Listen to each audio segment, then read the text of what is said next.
नमस्कार, अस्सलाम वालेकुम, सत श्री अकाल दोस्तों।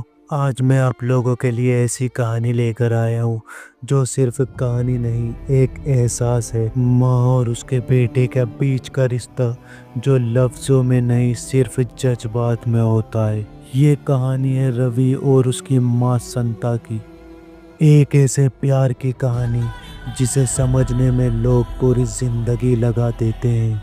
तो दोस्तों, कहानी स्टार्ट करते हैं।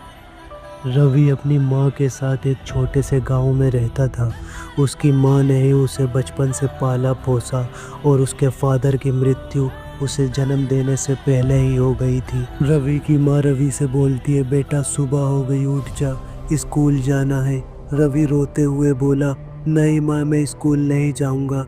उसकी माँ बोली, बेटा स्कूल नहीं जाएगा तो तेरे फादर का सपना कैसे पूरा होगा। हर रात को रवि की माँ उसको एक कहानी सुनाती और रवि जब भी कहानी सुनता अपनी माँ से कहता, माँ एक दिन मैं आपके पूरे सपने पूरे करूँगा और इस दुनिया को आपके कदमों में ला के रख दूँगा।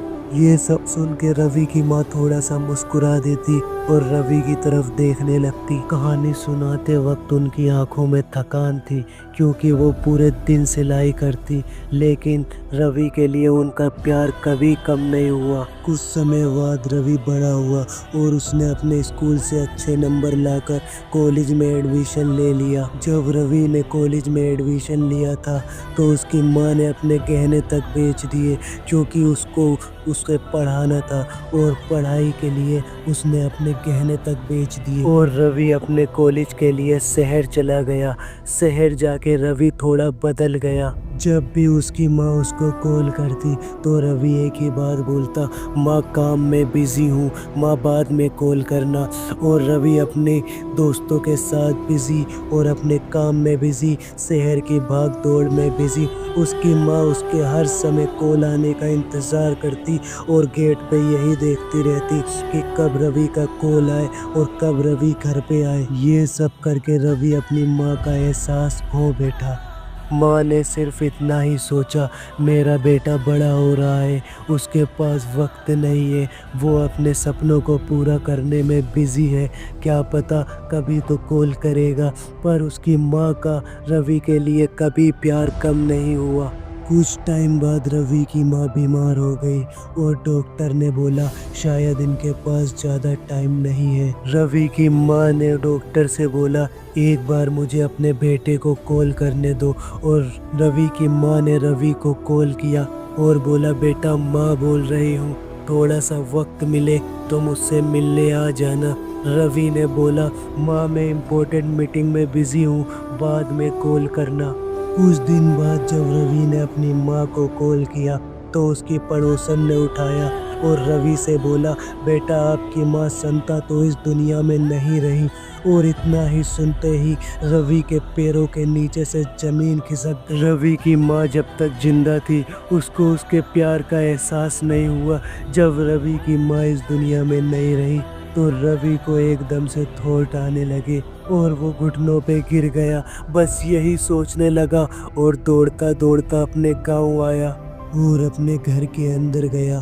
उसकी माँ ने उसके लिए एक आखिरी संदेशा छोड़ा था। उस संदेशे में लिखा था, बेटा मुझे तेरी सफलता नहीं चाहिए थी, बस तेरा वक्त चाहिए था। ये दौलत शोहरत मुझे कुछ नहीं चाहिए थी बेटा, मैंने तुझे पाल पोस के बड़ा किया, पर तूने क्या सिला दिया।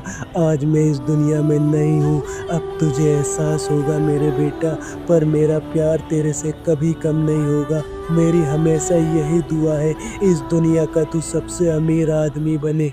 रवि ये सब सुन के फूट फूट के रोने लगा और अपनी माँ की फ़ोटो, जो उसकी माँ उस फोटो में मुस्कुरा रही थी, और उसकी साड़ी और उसकी डायरी एक मंदिर की तरह उसने सजा के रखी। रवि टूट गया था और उसने अपनी माँ की डायरी पढ़ना स्टार्ट करी। डायरी में लिखा था, आज रवि ने फिर से कॉल नहीं करी, कोई बात नहीं, उसका बर्थडे है, मैंने उसके लिए उसका फेवरेट हलवा बनाया है, क्या उसको पता भी होगा कि उसका बर्थडे है, पर वो तो अपने काम में बिजी होगा।